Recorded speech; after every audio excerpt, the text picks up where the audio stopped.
First off, I have to say I'm a huge fan of the series already. Thank As I you. told you through Twitter yesterday, I Yeah, got yeah. totally hooked. I meant to watch just the first one, in preparation for our interview. Ended up watching the first three, and it's like as addictive as a K-pop series. So, very big congrats Cool. on that. Very cool. Thank you. So, I want to find out some of the stuff about you that a lot of people may not know yet, behind the scenes stuff, things that people can't really look up on the internet quite yet about you.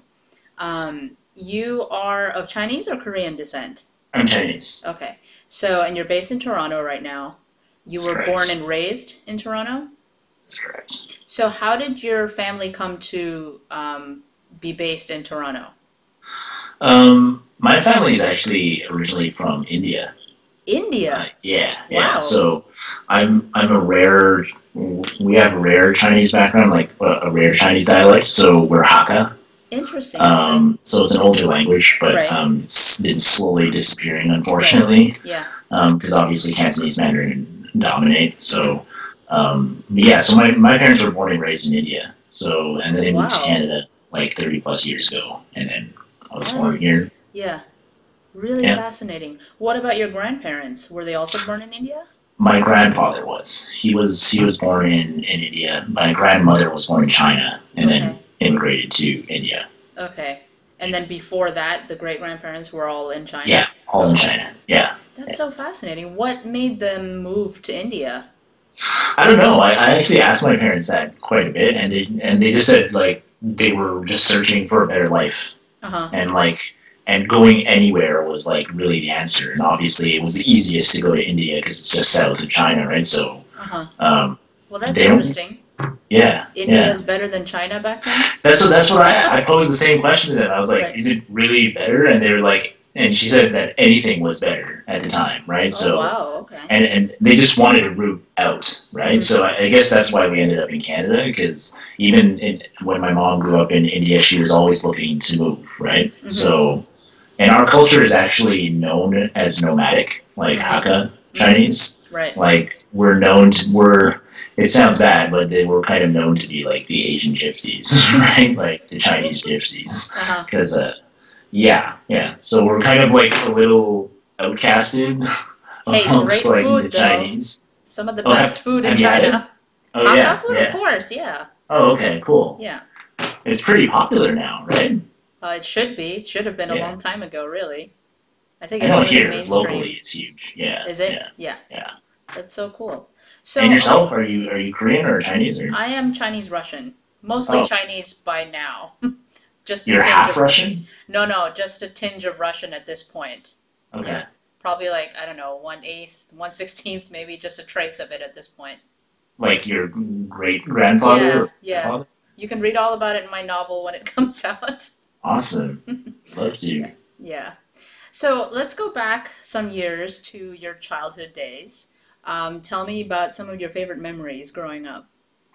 My favorite memories. Yeah.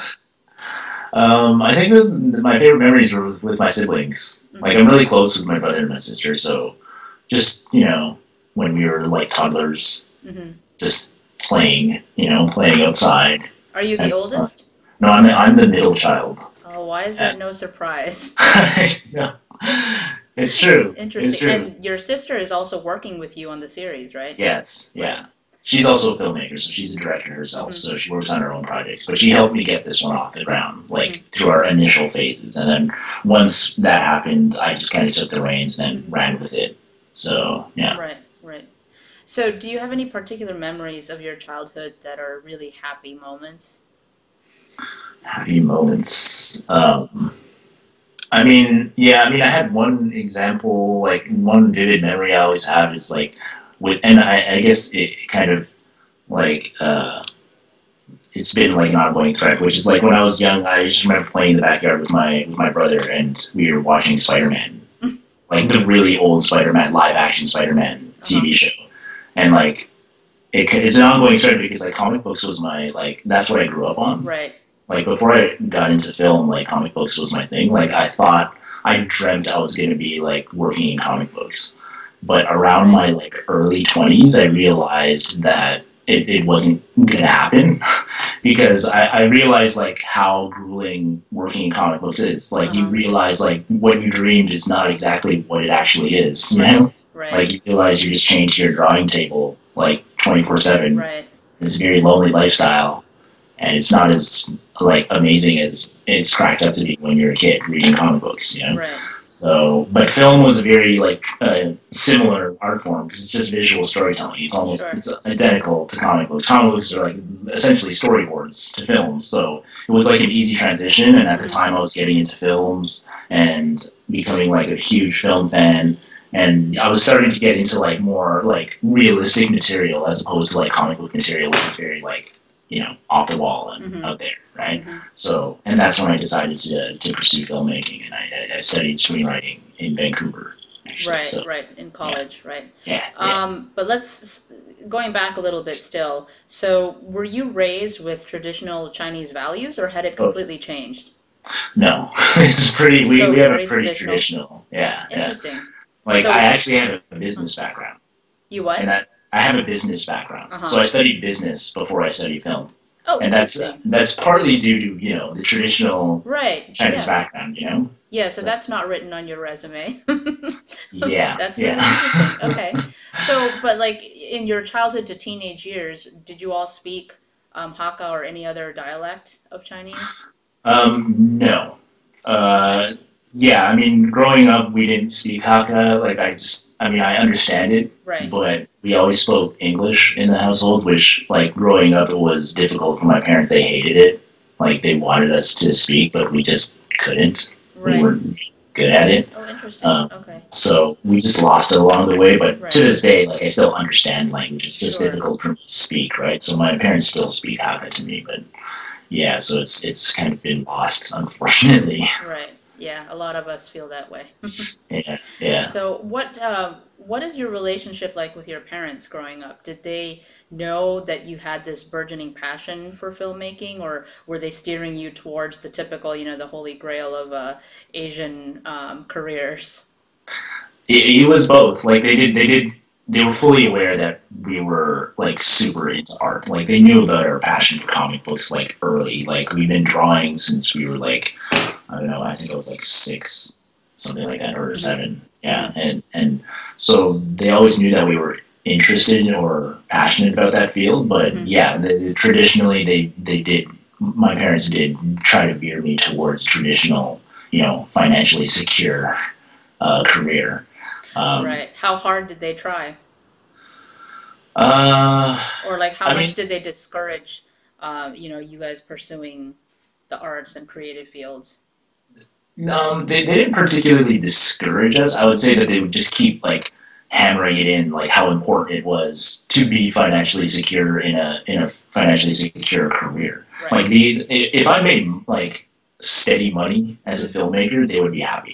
Right. It didn't really matter what the career was, but they Okay. just from their perspective, obviously they feel like arts careers aren't financially secure. Hmm. So and they're obviously it's true to some extent, So, but yeah, they did push me even to this day, like to get a real job, you know.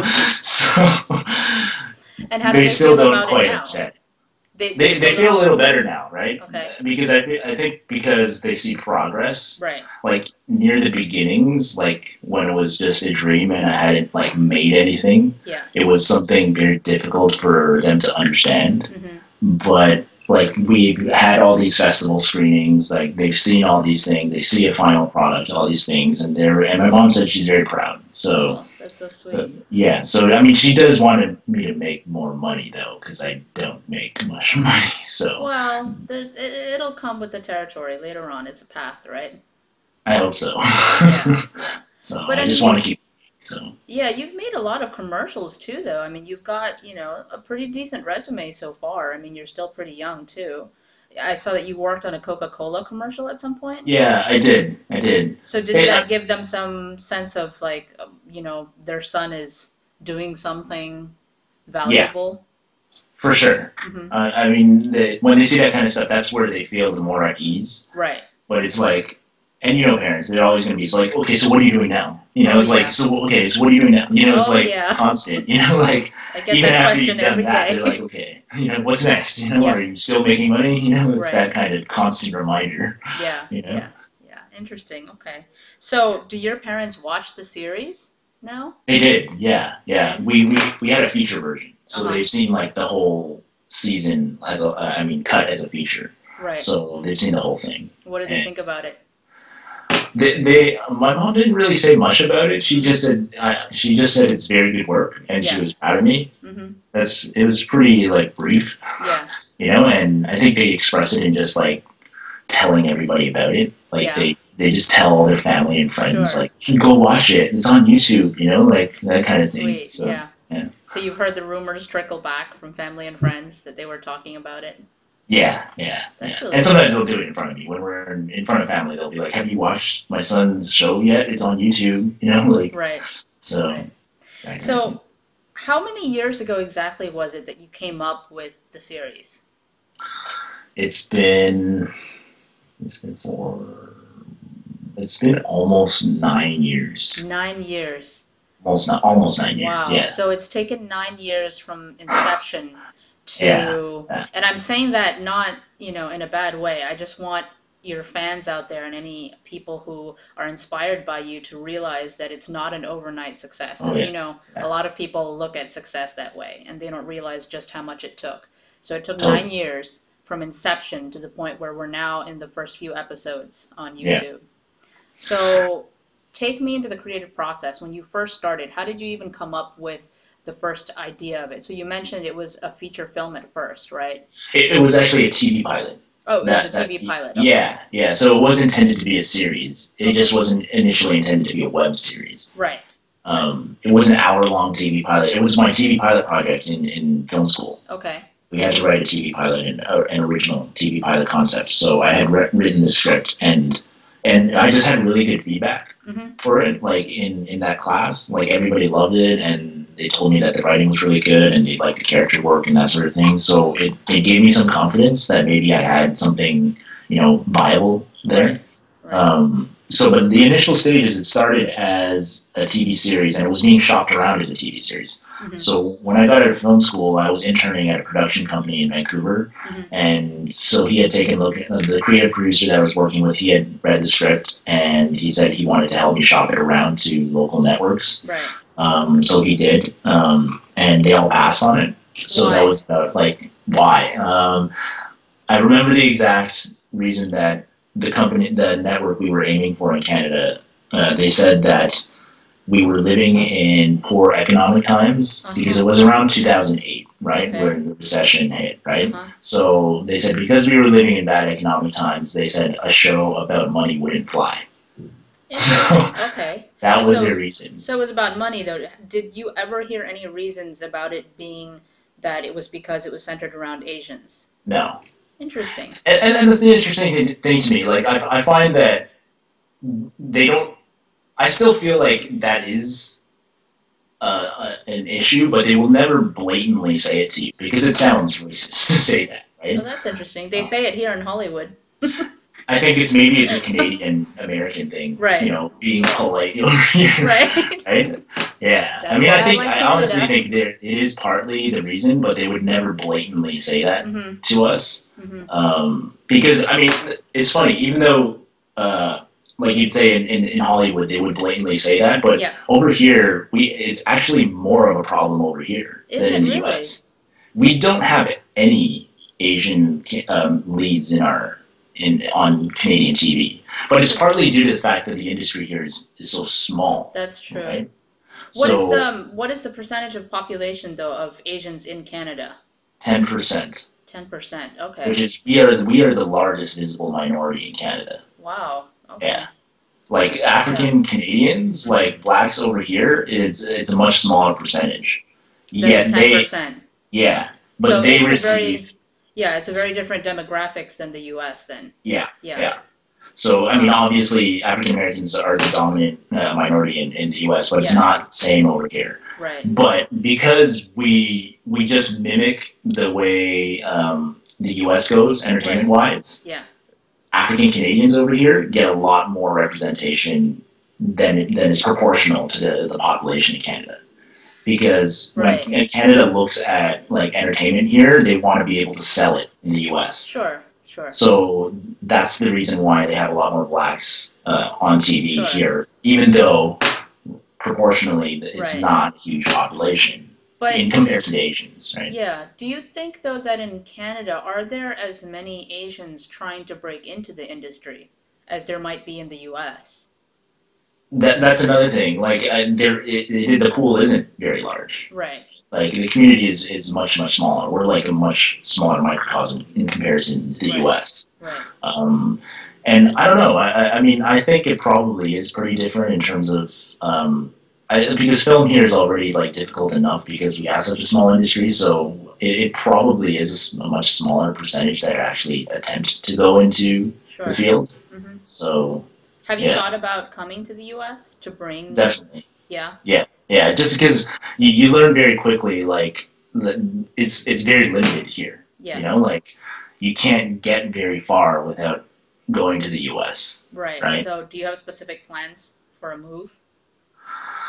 I mean, I'd love to. I mean, the big issue is always the work visa thing. Sure.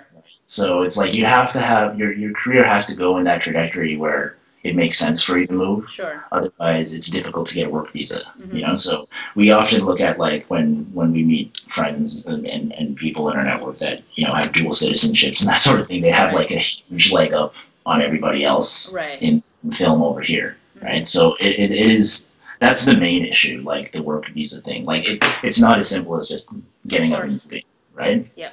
So Yeah. Interesting. Okay. So 9 years ago, you conceived of Millions, and then what happened over the 9 years to bring you to where you are today? okay, so yes, it was being shopped around. That was about so I wrote it in about 2006, Mm-hmm.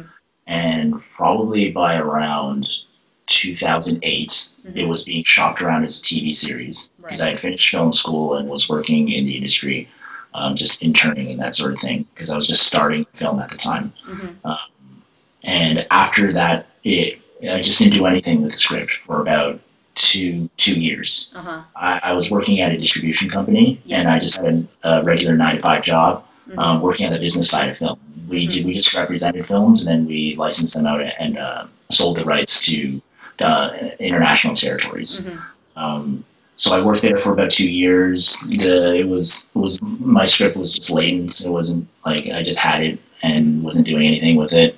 And then in 2010, I moved back to Toronto, Mm-hmm. and I decided to just make it. So that's when we started our Kickstarter campaign in 2010.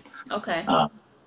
Yeah, so from there, we had our Kickstarter campaign. We raised $8,000, and we filmed a 13-minute pilot from it. Okay. And that 13-minute pilot, I shopped around again. So I Mm-hmm. went through the whole process again and tried to use that as a selling tool to sell to networks here, to sell it as a TV series. What did you Uh, do differently with the second pilot? the second pilot, the 13-minute pilot, Yeah. Oh, was that the first pilot? Oh, yeah, okay. that So was the first one, it was just a script that was being shopped around. exactly, Okay. yeah. Okay. So nothing was filmed. So Okay. nothing was produced. It was just the script. Yeah. Okay. So you So this had, time around, we had a sample, right? right. So I thought it would be a good tool in terms of like, okay, I'm just expressing the vision, like what this show would actually feel like. But we came up empty-handed again. Like we were a company was looking at it, and he told me in Canada it's just very difficult. Like it's a little bit of an old boys club. Like if you haven't worked in the industry for a long time, they're not just going to hand you a TV show. It doesn't Right. work like that, right? Right. And he said another thing was like just financially, the money doesn't exist. Like the Canadian TV industry is like really bleak. Like we have like maybe one produced Canadian TV show every year, right? Wow. So that's how bad it is. Like, and when we do produce it, it's always an American co-production. Uh-huh. Like I don't know, like Orphan Black. I don't know if you've heard of Orphan Black. No. Um, that show is like a co-production with the UK. So Okay. we often have co-production shows. Okay. because we just can't finance a show on our own. The industry Wow. is just that bleak, right? Interesting. So Hmm. he told me like even if I had The Sopranos and Yeah. I pitched it to Canadian networks, they would all pass on it. It's just not feasible for them to make, right? Wow. They like one-off shows like CSI or something Uh-huh. like that, Uh-huh. something they can market to the mainstream. Cable type shows is not much of a possibility unless you have like unless you're deeply rooted into the Canadian film industry where you've been working in it for like 20 plus years and that sort Hmm. of thing. They don't take chances like the US does. Like Interesting. the way that it functions here is much different in terms of it's like it's a seniority thing. If Hmm. you've been working a long time in the industry, things will happen for you in Canada. But Hmm. in America, I've noticed like they take chances on young people. Like they're bigger risk takers that way, and they can be because Hollywood is such a profitable industry, right? Sure. But over here, it's not. It's not a profitable industry. Hmm. Um, Hmm. we live through just government grants and that sort of thing, and it's not meant to make a profit. Right. It's more of an arts and culture type of thing that they put money into film when they do that. Right. So So does Canadian TV mostly show American shows, like US American shows? yeah, I mean, Hmm. we do have Canadian TV shows, but for the most part, Canadians don't watch Canadian TV. Hmm. Like it's not like the UK where I feel like the UK has its own the industry where they Yeah. have shows that are really great Yeah. and British people watch them. Like Right. that doesn't exist in Canada. We Right. just follow the US. We watch American TV. The pop culture here is it's essentially American Right. culture, right? Right. Like we have a few Canadian TV shows here and there. Like that's why Orphan Black is an anomaly a little bit because it's a very successful show in the US Hmm. and it's a Canadian UK co-production. Hmm. So, but that happens like every once in a while, but it's pretty rare. Hmm. So, Okay. So when you conceived of this show, were you purposefully trying to create a show that was focused on Asians or not? And the reason I'm asking this is because I've seen quite a divide in interviewing a lot of the Asian celebrities in Hollywood. There are some of them that very strongly identify with their root cultures, and they're very proud and happy to be representing Asian Americans. And then there are some that pretty much want nothing to do with it in the sense that they don't want to be stereotyped and they want to be focusing on just being known as themselves, not necessarily branded as an Asian American actor. So they try to stay away from projects that have any whiff of Asian American anything, right? Whereas others just take on whatever roles they can. So what was your mindset going into Millions? Were you thinking of just this is something that, was so precious to you, like your life experiences, or were you thinking the impact that it's going to make on other Asian Americans, or what was your process through that? it was both. Hmm. I mean, I I am extremely passionate about putting more Asian faces on screen in North America. Like, Hmm. um, and I think because growing up, I never had, anyone to look up to, and and I feel like it affects our self esteems, Hmm. growing up as a Yep. child. Hmm. Like I had a very low self esteem when I was like going through my teenage years, Yeah. and I attribute a lot of that to what you see in the media, Yep. and I don't think people enough put enough importance on that and understand and that's why when the Jeremy Lin thing was going on, the whole conversation was like about how he's such an empowering figure for the Asian American community, Right. right? Right. And I was like, and that's how powerful something like that can be Hmm. to the community, right? Yeah. And if we had those kind of figures growing up, we would be a very empowered community and just be more confident people, so Right. I feel like that it affects us. So coming from that place, knowing that it was difficult for me growing up, that's why it became so important. Like I wish I could give younger kids these days those figures. So that's where that passion came from. Right.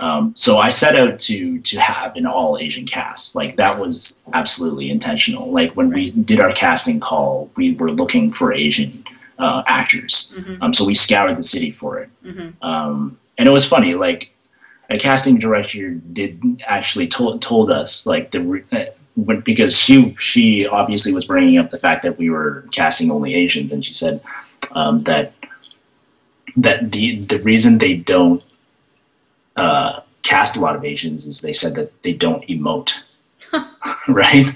So Oh. Mm-hmm. and that motivated me, right? I Right. was like, I'm going to prove to you that the talent is out there, Yeah. and that I can portray characters that emote, right? Mm-hmm. And that's partly why like the characters in Millions are very in your face, Yeah.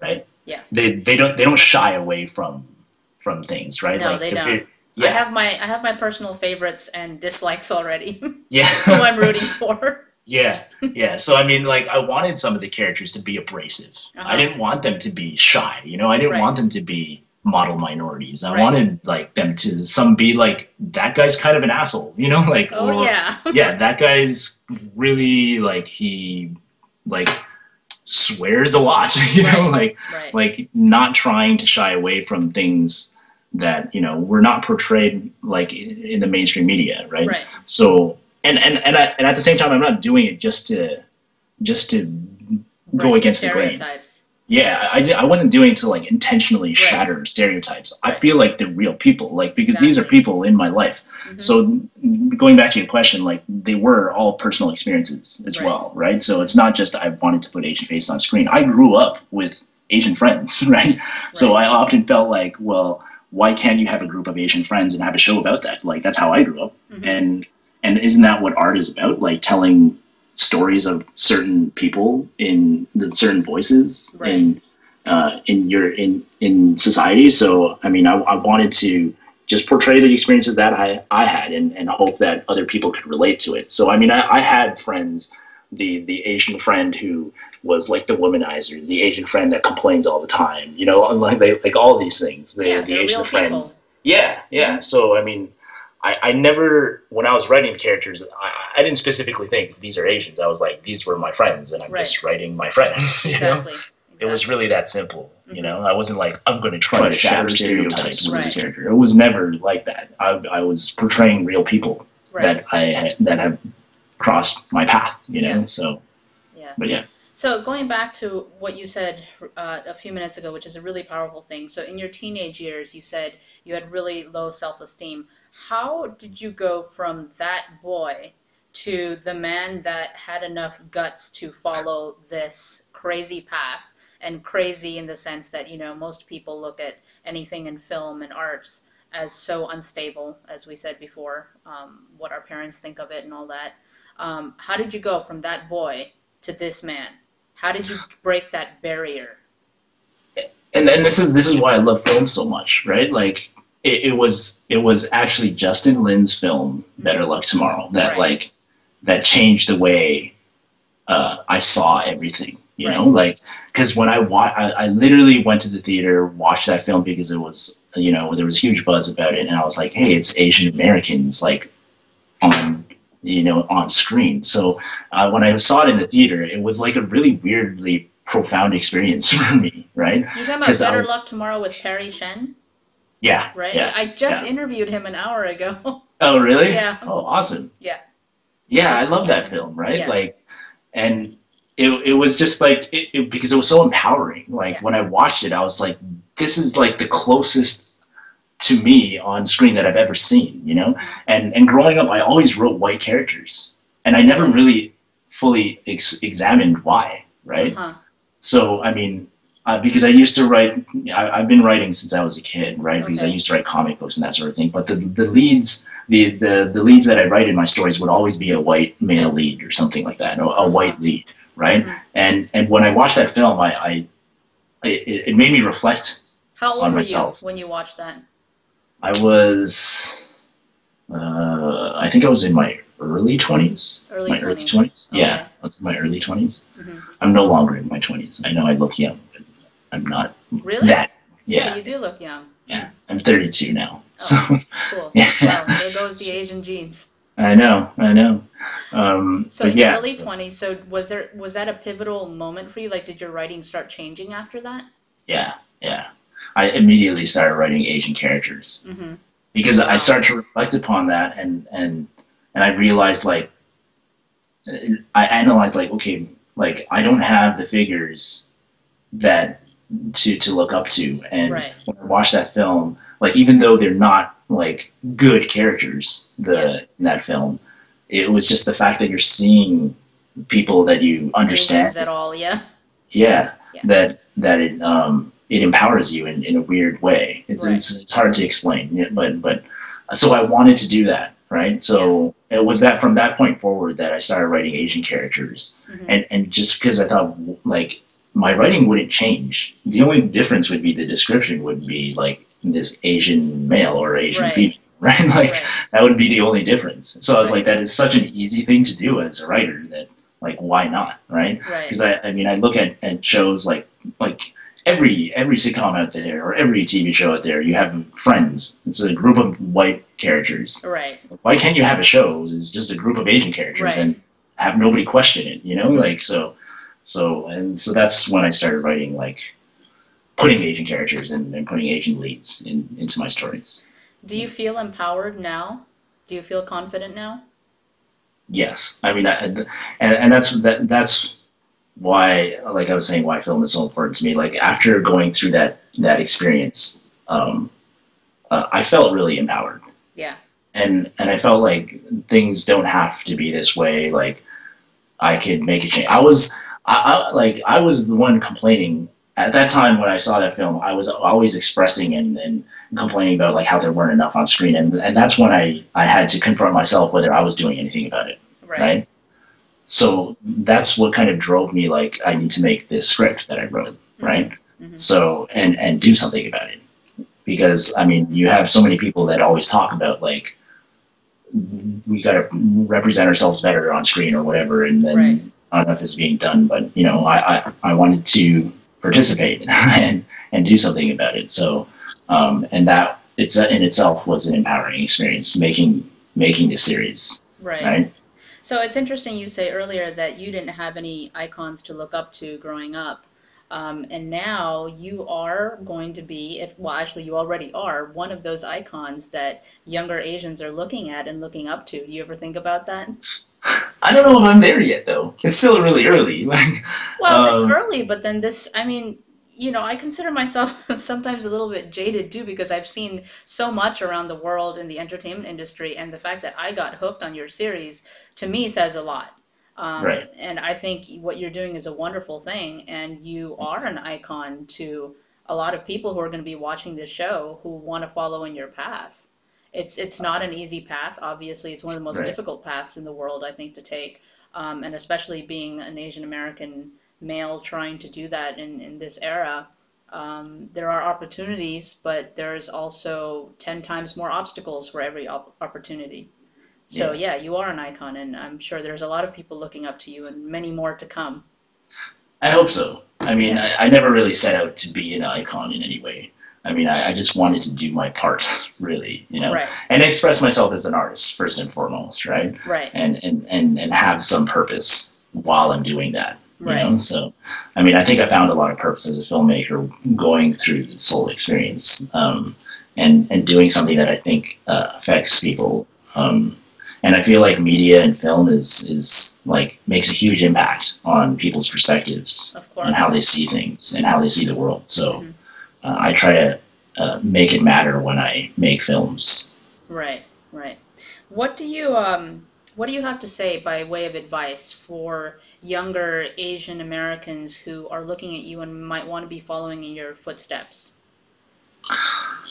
I would say to if specifically if they're a filmmaker, Hmm. I'd say if you want to make something, you just make it, right? Like I didn't come from a production background. I studied screenwriting, Right, so I didn't know my way around from a light to a camera, right, anything, right? So right. like when I started, I literally just bought an SLR camera Hmm. and just started filming stuff, Right, right? right. And that was our Kickstarter video, Yeah, right? Like we just put together that reel and then we raised some money. And then right, once we raised that money, we were able to hire some crew, right, right? So and that was through my sister works for a production company, so that's how she helped me get it off the ground. She had some connections to production people, hmm, but I didn't know my way around these things. right, But after that initial pilot, like which was only 13 minutes, after that, the remaining hour and some on 15 minutes of the series, I did on my own. Wow. I literally, some days I was holding the camera myself. I had like one other person just as a production assistant, Yeah. and the sound I was doing myself. I was putting the mics on to the actors myself, like, and I had one light, and Yeah. I'd just be moving it around by myself, Right. you know. Yeah. And some of those scenes are in the series, Right. right? So it's like anybody can do it. You Like the hustle really technology's there. hard. Yeah, and like some of the days, I just have nobody available. Right. Nobody would be available. Right. I have the actors, but that because they obviously they have to be there. But that's all I could manage to book, and I didn't have any money as well to pay anybody, so I Right. had to do everything myself. It was like necessity, and Yeah. I was just that driven to get it finished. You know, so That's I the mean key that right there. exactly. So it's just drive. So that's what the advice I'd give to people, like just Yeah. persistence. Like, and I've been doing this, like you were saying, like almost 9 years. Yeah. Like most people don't have the mental fortitude Right. to do that, right? Because I've gone through a lot of obstacles through this process, Mm-hmm. and like we had a cast member who had left in the middle, and we had to reshoot Wow. that character's scenes Yeah. because it was just taking too long to finish, and Right. she wanted to move on and do other things. Right. So, and then there was production problems where we had a year hiatus where we didn't do anything, and then scheduling the actors. We have an ensemble cast, which like in hindsight was stupid because you have to schedule like 8+ people in one day, Right. and they're all very busy actors. Right. And so it was just constant obstacle after obstacle. And I know a lot of people would have given up a long time ago, but Yeah. I just kept it because I knew like why if I've gone this far, why would I stop, right? Yeah. So the advice I give is just you just gotta be persistent, and you have to love it too, because that's the only way you can get through it, Yeah. right? If you don't love it, you're not going to be able to persist. So That is very, very true. Love yeah. what you do. Yeah. So, have you been to Asia at all? I've been to China and I've been to Japan. Okay. Vacation was like I spent a week in Shanghai and surrounding cities, and I went to Japan. My sister-in-law is Japanese, so she knew her way around Japan, and I spent a week in Tokyo and Kyoto. Mm-hmm. Yeah. What's your favorite experience in Asia? I don't have like a lot of experiences in Asia, Right. unfortunately. I would Right. love to go back again, Mm-hmm. but it was just the culture. Like just when you go there, you're like, these are my people. You know, like that, you kind of have that kind of experience, right? Like where you just understand everything. But at the same time, you start to understand actually that like being Asian, North American, like is still very much different from being Asian. You know, like. Yeah. Like we're a hybrid, Oh, yeah. you know. Like you Yeah. feel like it, and that's the experience here where you feel like an outsider over there, Yeah. and you also feel like You're an like an outsider outsider here. here. Yeah. We're suspended So between two worlds and we're never quite exactly, accepted 100% anywhere. yeah. Yeah. So it's like, and that's where the media thing becomes so important, Yeah. you know. So we feel like we belong here. We don't feel like outsiders. We're the perpetual foreigners, you know, like Yeah. just because of our faces, the way we look. But yeah, going back to your Yeah. question, um, I wouldn't say there's one specific thing. It was just I, I went to the Nanjing Memorial, Mm-hmm. and that was pretty eye opening. Yeah. It's essentially like being at a funeral, but just seeing that was pretty eye opening, and just seeing how like big everything was over there. Like in comparison to the cities over here, like there's just so many people. Mm-hmm. Everything is so large. Like Shanghai is like it's just it's yeah, the It's grandeur of it mind-blowing. all. Yeah. Yeah, it's pretty mind blowing. And Tokyo was another thing where it was just very concentrated. It wasn't necessarily like as large as like Shanghai, but Right. it was like a senses like crazy overload of senses kind of thing in Tokyo and in Japan. Right. Right. So, what is your favorite food?